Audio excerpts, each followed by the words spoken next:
Anine everyone! Today we're going to be making some pumpkin French toast. For today's recipe we're going to use half a cup of pumpkin puree, 4 eggs, 2/3 of a cup of milk, 1 teaspoon of vanilla extract, 2 tablespoons of sugar, 1 teaspoon of ground cinnamon, 1/4 teaspoon of nutmeg, bread. We're going to use about 12 slices, and then you're also going to need some oil or cooking spray for greasing the pan when we get started. In addition to the ingredients, you're also going to need some measuring spoons, a whisk, a frying pan or a griddle, a medium-sized bowl or shallow dish to dip your bread into, and a flipper or spatula. So go ahead, grab all of your ingredients and anything else you need, and I'll meet you back here to get started.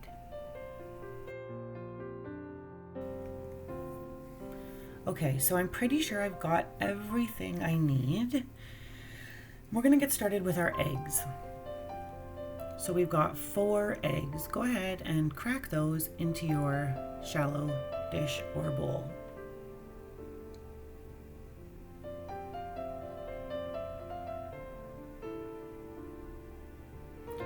I promise I don't normally crack eggs this fast. I just sped it up a little bit for the purpose of the video. So I'm going to use a fork to get started. I prefer a fork just to break up all the yolks.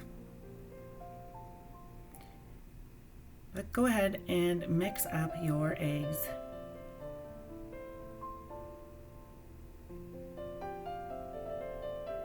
Once we've got them mixed up, we can start to add in everything else.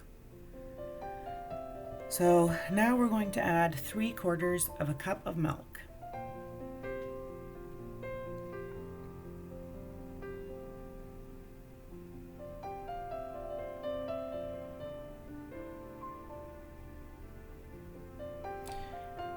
We'll go with vanilla extract next. We're going to add 1 teaspoon.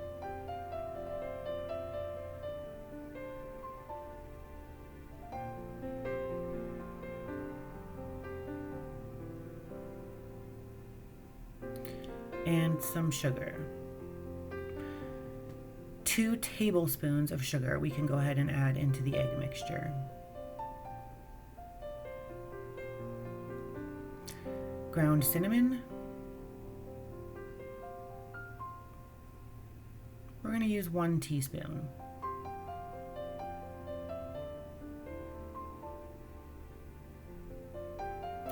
And 1/4 teaspoon of ground nutmeg.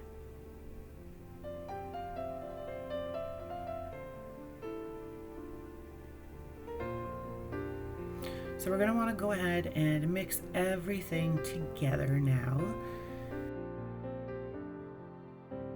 I think I'm going to use my whisk.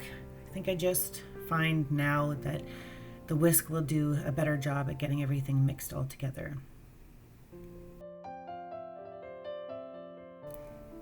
And now for the star of today's dish, our pureed pumpkin. For this, we're going to add half a cup of pureed pumpkin.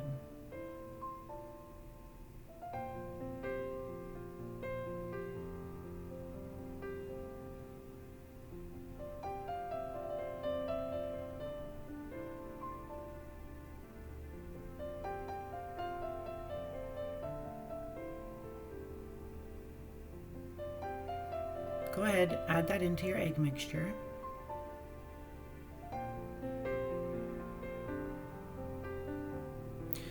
And then we're going to continue to whisk everything together.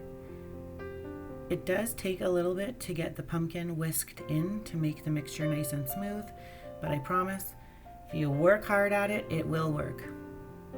You'll also notice your egg mixture starting to change color. It starts to turn a little more orange once you've started to get everything combined really well. Make it nice and smooth. So I'm going to tidy this up and be right back. So go ahead and warm your element to a low to medium heat. And you're going to add some oil or cooking spray just to grease the bottom of the pan. Make sure you've got your bread ready, and again, the egg mixture should cover about 12 slices in total. Eggs, bread, pan, flipper. We've got everything. Pan's feeling pretty nice and warm now. So I'm just gonna give this one more quick little mix. I find when we use things like cinnamon and nutmeg, we need to mix it up a little more regularly. Now dip your bread into your egg mixture, cover both sides, and then you can either wipe or let any excess drip off. Once you've done that, you can go ahead and pop it into your pan. I'm using a big enough frying pan that I can do 2 pieces at once.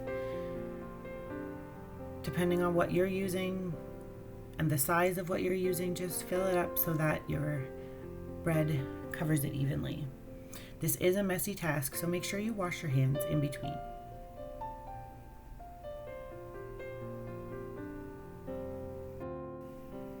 So once you've got the first side cooked, go ahead and flip your bread over. You're going to let each side cook anywhere between 2 to 4 minutes, depending on how you and your family like your French toast.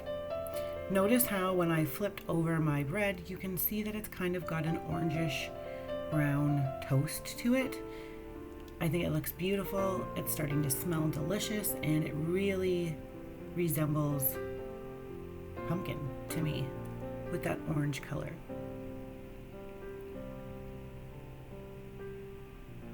So we'll go ahead and we'll let it cook. There is a trick to French toast that my mom taught me a long time ago. It's actually pretty similar to pancakes. So you know that your French toast is ready to be when you notice that the bread itself starts to puff. Kind of the same as pancakes, but it's just something I like to remember when I'm making French toast for my family. These first 2 pieces are looking delicious and ready to go, so we'll take them off and restart the process.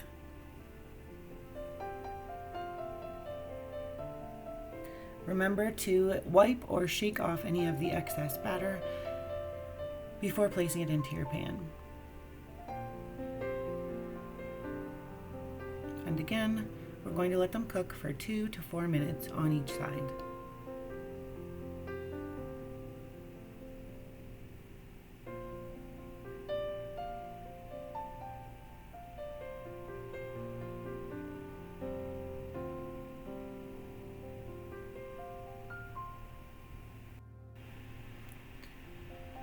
Woo-hoo! That is what French toast is supposed to look like.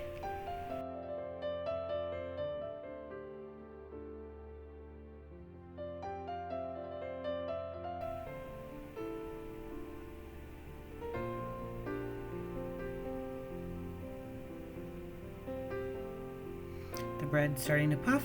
These are looking good.